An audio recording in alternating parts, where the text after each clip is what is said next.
자, 반갑습니다. 우리가 이제 지난 시간에는 주로 1920년대 국내 민족운동을 봤던 것 같아요. 그죠? 그래서, 국내 민족운동은 크게 실력 양성 운동을 중심으로 이루어졌죠. 그래서 실력을 양성한다고 하면 보통 이제 교육과 산업을 얘기하죠. 그래서, 산업 측면에서는 물산장려 운동을 봤었고요. 교육 측면에서는 크게 두 가지를 봤죠. 일단 고등교육, 전문 지식인을 길러낸다는 의도에서 밀립대학 설립 운동을 봤었고요. 그 다음에 일반 백성들에게 최소한 한글이라도 읽을 수 있게끔 한글이라도 가르쳐야 된다. 요것 때문에 이제 조선일보에서는 문자보급 운동, 동아일보에서는 분하로드 운동 이런 것들을 했던 걸 봤었던 것 같아요. 그다음에 이제 또 이런 민족운동 차원에서 특히나 1919년 3.1운동 이후에 사회주의 계열의 영향을 많이 받게 되죠. 그래서 민족주의계, 그다음에 사회주의계 이렇게 둘로 나뉘어서 민족운동을 하게 되는데 우리가 이제 60만 세 운동을 하게 되면서 민족주의 계열과 사회주의 계열이 조금 힘을 합쳐서 독립운동을 같이 해보는 그런 계기를 갖게 되죠. 그리고 또 이 시기에 자치론자들이 조금씩 모습을 보이게 되는데 이 자치론에 대해서만큼은 절대 받아들일 수 없다라고 해서 민족주의계가 됐든 사회주의계가 됐든 자치론에 반대하는 사람들끼리 일단 모이자라고 해서 민족주의계와 사회주의계가 최소한 자치론은 거부하자라고 하면서 하나의 단체로 모이게 되죠. 그래서 민족주의계와 사회주의계가 자치론을 반대하는 사람들끼리 모여서 신간회라는 조직을 만들게 되죠. 그리고 이 신간회가 나중에 이제 광주 학생 항일운동을 지원하게 되는 그런 모습들까지도 우리가 지난 시간에 봤던 것 같습니다. 그다음에 이제 이번 시간에는 지난 시간에 나라 안을 봤으니까 이번 시간에는 나라 밖을 보려고 해요. 그래서 나라 밖에서 했었던 민족운동을 볼 텐데, 나라 밖은 아무래도 일본의 통제권 바깥이니까 조금이라도 더 적극적으로, 더 직접적인 방식으로 독립운동을 할 수 있겠죠. 그래서 이 시기 때는 독립전쟁이 많이 벌어지게 돼요. 전투도 많이 벌어지게 되고, 그래서 그 부분에 대한 내용을 보도록 하겠습니다. 일단 1920년대에 여러 가지 독립전쟁이 있을 수 있었던 건 일단 기본적으로는 서밀운동이 어쨌든 3.1운동을 통해서 독립을 얻어낸 게 아니잖아요. 그러니까 단순하게 그냥 길거리로 나가서 이렇게 만세를 외치고 독립을 외치고 깃발을 흔들고 이것만 가지고는 안 된다라는 거지. 그래서 조금 더 직접적인 투쟁이 필요하다라는 생각을 갖게 되신 분들이 이제 더 무장독립전쟁에 활발하게 참여를 하시게 된 거고, 그리고 이런 무장독립전쟁은 기본적으로 만주 연해주에서 많이 벌어지게 돼요. 왜냐하면 그 지역에 이미 우리나라 동포 사회가 많이 형성이 되어 있고요.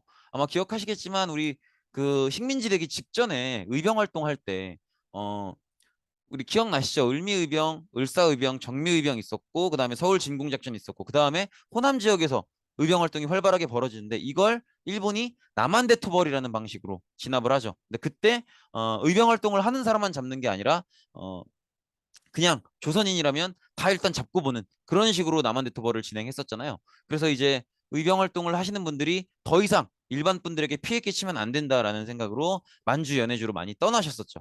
그때 이제 독립운동 기지나 동포사회 이런 것들이 좀 많이 형성이 된 거고요. 그다음에 우리가 지난번에 배웠던 것처럼 1910년대에 독립운동 기지도 많이 건설이 되고 그다음에 1910년대, 20년대 거치면서 뭐 이제 일본이 토지조사 사업 아니면 산미증식 계획 이런 것들을 하면서 우리나라 사람들이 우리나라 농민들이 더 많이 힘들어지죠. 그러면서 이제 우리나라 농민들이 이 힘든 걸 피하기 위해서 만주 연해주로 많이 넘어가면서 또 동포 사회가 형성이 되고 그래서 어떤 이유로든지 간에 의병 활동을 더 적극적으로 하기 위해서든 아니면 사는 게 더 힘들어져서든 만주 연해주 이 지역으로 어쨌든 육지로 연결된 지역 중엔 한반도에서 가장 가까운 한반도 외부니까요.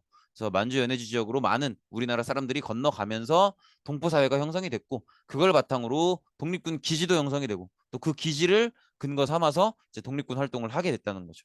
그래서 이렇게 보시면 되겠습니다. 그래서 지도를 통해 보시면 왼쪽에 보시는 지도가 밑에 자막에 나오지만 1910년대 독립운동 기지들이었었죠. 우리가 이미 봤던 거였었죠. 우리가 그때 배울 때는 요거를 좀 중요하게 봐달라고 했었던 것 같아요. 또 요 부분을 좀 중요하게 봐달라고 했었죠. 신흥무관학교만큼은 꼭 기억해달라고 했었죠. 그다음에 뭐 외워달라는 얘기는 안 했었지만 뭐 이런 서전서숙 명동학교 이런 것들도 우리가 그 학습지에 썼었기 때문에 아마 찾아보시면 나올 겁니다. 권업회, 뭐 대한광복군정부, 중광단도 마찬가지고요. 어쨌든 지금 이 부분에서 말씀드리고 싶은 건 1910년대에 이미 우리가 독립활동을 할 수 있는 독립운동 기지들이 많이 건설이 되어 있었다는 거고요. 1920년대의 무장독립전쟁은 같은 지역에서 이 기지들을 바탕으로 이루어졌다라는 거지. 네, 그렇게 보시면 될 것 같아요. 그다음에 이 파트에서는 이제 독립전쟁 전투들과 그 이후에 여러 가지 움직임들을 볼 텐데 요 네 글자만 기억해 주시면 돼요. 요렇게 네 글자만 기억해 주시면 돼요. 이해되시겠죠? 그래서 봉청간자 이렇게만 기억해 주시면 되는데 사실은 이 네 개의 사건 다 이름을 들어본 친구들이 되게 많을 거예요. 그래서 하나하나 보면 되게 유명한데 되게 간단한 내용들이고요.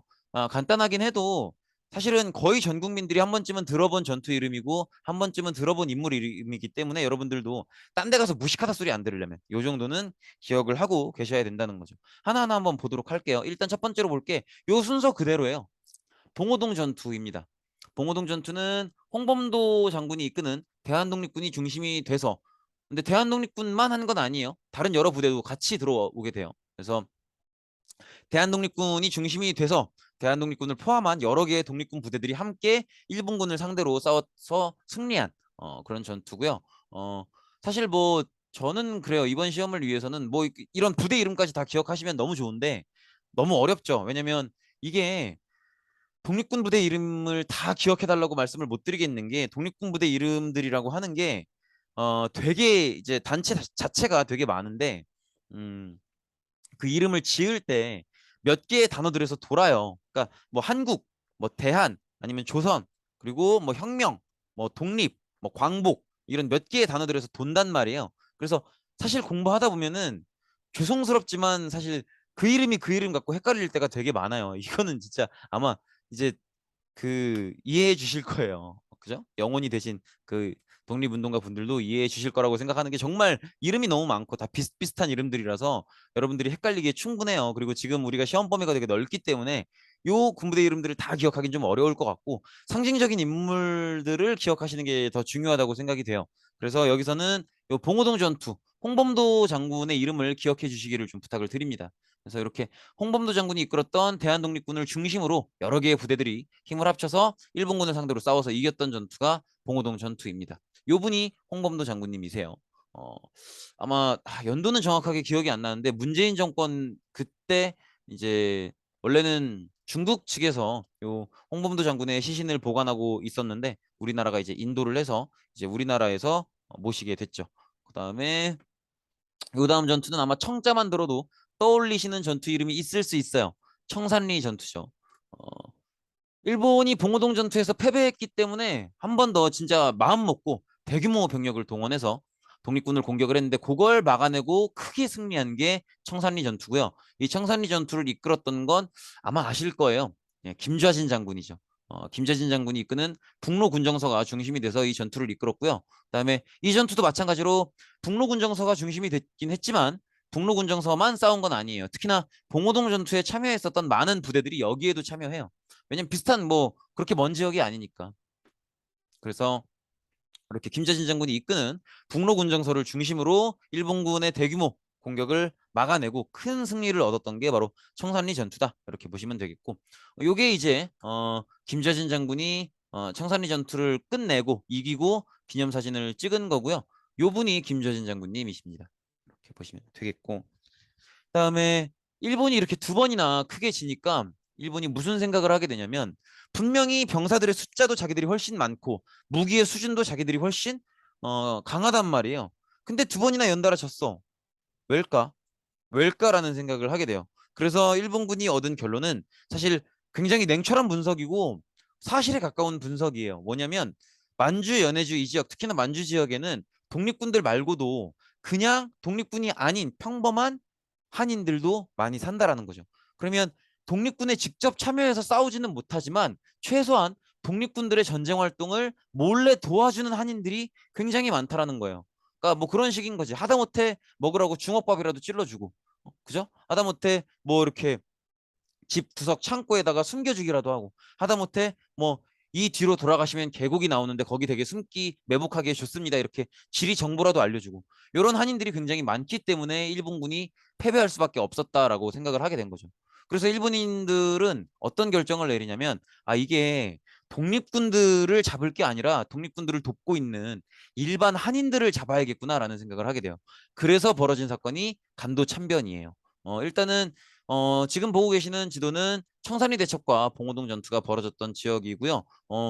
일본인들은 그렇게 생각을 했던 거죠. 이 지역 전체에 한인들이 많이 살고 있으니까 이 한인들이 직접 전투에 참여하지 못해도 이 봉오동 전투의 홍범도 장군이나 대한독립군, 그다음에 청산리 대첩의 김좌진 장군이나 북로 군정서를 일반 한인들이 도와주니까 얘들이 이기는 거다. 그러니까 일반 한인들을 잡아야 된다. 이런 생각을 하게 되면서 간도 참변이 벌어지는 거예요. 그래서 일본이 이렇게 봉오동 천산리에서 연달아 지면서 이제는 독립군들이 아니라 이들을 돕고 있는 일반 한인들을 죽여야 되겠다. 이런 생각을 해서 간도에 간도는 만주에 있는 한 지역명이에요. 그래서 간도의 한인들을 이런 식으로 학살을 하게 돼요. 어, 여기서 이걸 보면서 독립군들은 언제랑 똑같은 감정을 느끼냐면 언제겠어요? 남한 대토 볼 때랑 거의 똑같은 감정을 느끼게 돼요. 나야 내가 죽기로 각오한 사람이니까 내가 뭐 잡히든 학살을 당하든 그거는 내가 선택한 길이잖아요. 그러니까 나는 괜찮은데 일반 한인들은 그게 아니잖아. 그러면 일반 한인들이 나의 독립전쟁 활동 때문에 죽음에 이른다는 건 내가 너무 큰 피해를 끼치는 거지. 그래서 더 이상은 만주에서 활동이 좀 어려울 수 있겠다라고 생각을 해서 일본의 손이 닿지 않는 곳으로 도망을 가게 돼요. 그게 자유시였어요. 근데 자유시는 러시아에 있는 지역인데 러시아에 있는 도시 이름이 자유시라고 하니까 좀 이상하죠. 원래 이 지역의 이름은 원래는 스보보드니라는 지역이에요. 스보보드니라는 지역인데 이 지역은 지금 러시아가 러시아 혁명 이후로 사회주의화된 상황이잖아요. 소리가 잠깐 끊겼죠. 접촉이 잠깐 끊겨서.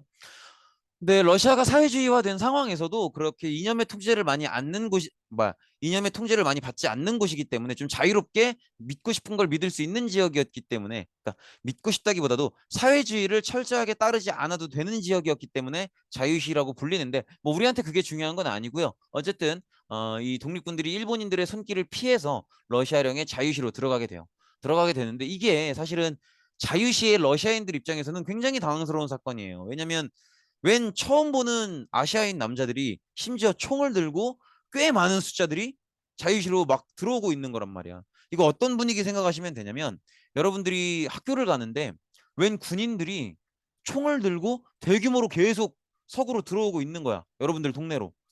근데 자세히 보니까 우리나라 군인도 아니야. 심지어 우리나라 사람처럼 생기지도 않았어. 근데 총 들고 군복을 입고 대규모로 들어오고 있단 말이에요. 그럼 여러분들 등교할 수 있겠어요? 불안해서 못 할걸? 그죠? 그런 상황이라고 생각하시면 돼요. 그러니까 러시아인들 입장에서도 자기들이랑 생긴 게 다른 아시아인들이 총을 들고 대규모로 자유시로 들어오고 있단 말이야. 그럼 얼마나 불안하고 무섭겠어. 그러니까는 자유시에서 독립군들한테 뭐라고 하냐면 너네가 무슨 사연인지는 모르겠지만 너네는 지금 너네가 무기를 들고 들어왔기 때문에 우리 자유시 시민들이 너무 불안해한다, 무서워한다. 당연한 거 아니냐. 그러니까 너네들은 무장을 해제하고 우리의 지시에 따라라 라고 얘기를 해요. 근데 이게 독립군들 입장에서는 독립군들은 지금 죽기를 각오하고 목숨을 바치고 영혼을 갈아 넣어서 지금 이 독립전쟁을 하고 있는 거란 말이에요.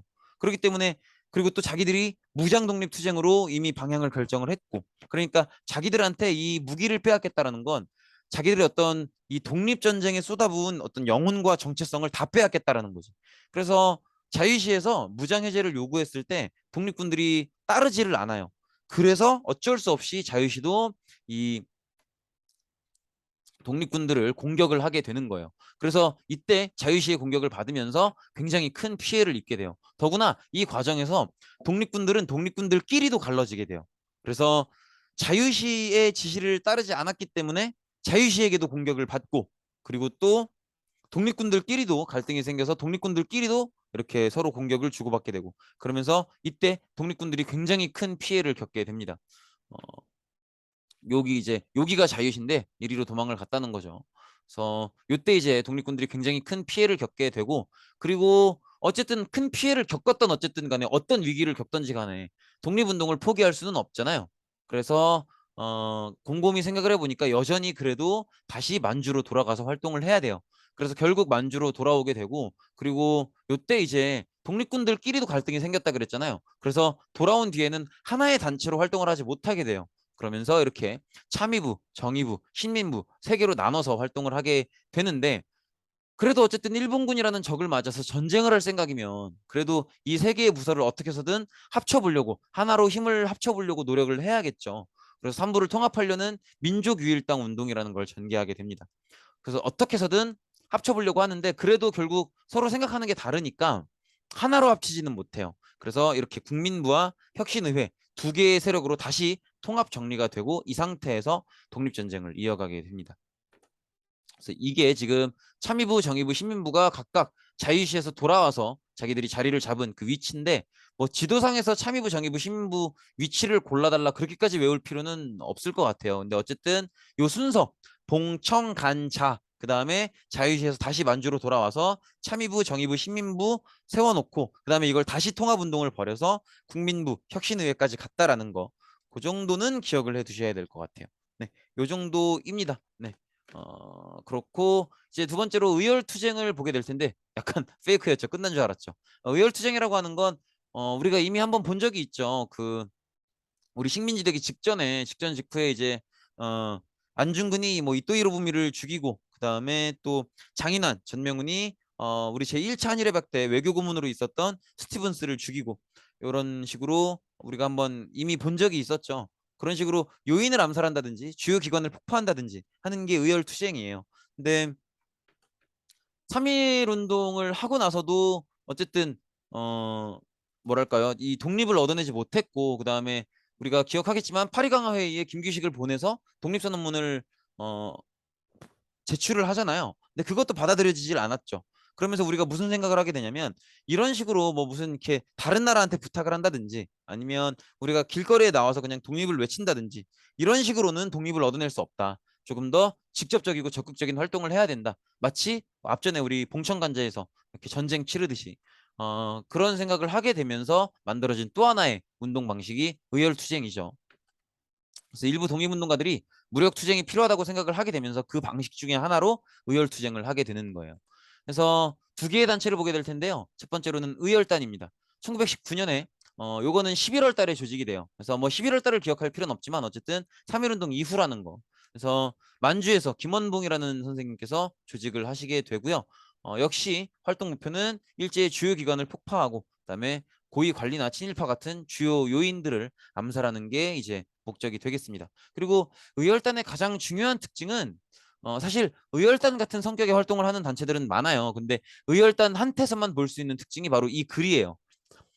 신채호 선생께서 쓰신 조선혁명선언이라는 글을 활동 지침으로 삼아서 활동을 하게 되고요. 이 글은 민중혁명을 추구해요. 그러니까 여기서 얘기하는 건 뭐냐면 무슨 외교론이니 뭐 이런 쓸데없는 소리 하지 말고 우리 일반 조선의 백성들이 힘을 합쳐서 혁명을 하듯이 독립운동을 해야 우리가 독립을 얻어낼 수 있다라는 게 주된 내용이에요. 그다음에 신채호 선생님은 이분이신데 어떤 분이시냐면 우리 예전에 독립운동이 아니라 그 식민지 되기 직전에도 우리가 민족의식을 되살리기 위해서 뭐 을지문덕이나 아니면 강감찬이나 이순신이나 이렇게 우리나라가 민족의 위기에 빠졌을 때 활약했었던 영웅들에 대한 어떤 위인전을 쓰시기도 하고 그런 민족주의의 역사를 우리 민족의식을 좀 돋궈주시기 위한 우리 민족의식을 활발히 하기 위한 민족주의적인 역사 연구를 많이 하셨던 역사학자세요.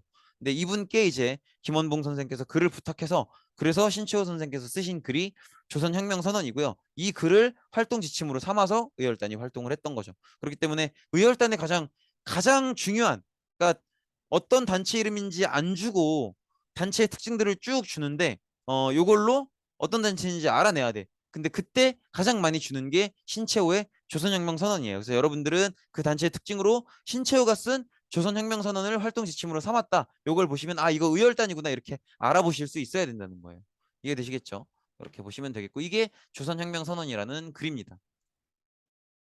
그리고 이제 오랜만에 보는 김구 선생님께서 나오셨는데 김구 선생님은 아마 기억하겠지만 임시정부를 이끌었잖아요. 근데 임시정부가 처음부터 외교론자들 그다음에 무장독립투쟁론자들 이렇게 둘이 나뉘어져 있었죠. 그래서 일단은 상해의 임시정부를 두면서 외교론이 승리하는 듯 보였지만 그래도 국무총리의 이동휘를 두면서 여전히 무장투쟁론자들도 강한 목소리를 내고 있었죠. 그래서 결국에는 사실은 외교론도 그렇게 성과를 많이 못 내고 그러면서 외교론자들과 무장투쟁론자들이 국민대표회의라는 회의를 열어서 논쟁을 하게 되는데 이게 결론이 안 났죠. 결국에는 결론 없이 결렬이 됐고요. 그리고 그때부터 임시정부는 급격하게 약해져서 사실상 뭐랄까 껍데기만 남은 그런 단체가 됐죠. 그래서 원래는 독립운동단체를 모두 통합하고 총괄하기 위해서 나온 그런 정부 역할을 하기 위한 단체였지만 사실상 요 시기쯤 되면요. 국민대표회의가 결렬된 이후의 시점을 보면 임시정부는 사실상 그냥 하나의 작은 독립운동단체에 지나지 않는 그 정도가 돼요. 근데 그래도 끝까지 포기하지 않고 임시정부를 끝까지 밀어붙였던 게 바로 김구 선생님이었죠. 그래서 김구 선생님 생각에는 임시정부가 다시 힘을 얻으려면 뭔가 독립운동을 하고 있다라는 걸 사람들에게 보여줘야 되고 그게 나름대로 성과가 있다라는 걸 보여줘야 돼요. 그래야 독립운동가들이 아 역시 김구 선생님, 역시 임시정부 이렇게 믿고 따르죠. 그래서 그럼 어떻게 하면 가장 효율적으로 효과적으로 독립운동을 할 수 있을까 고민을 하다가 의열 활동을 해야겠다라고 생각을 하게 된 거죠.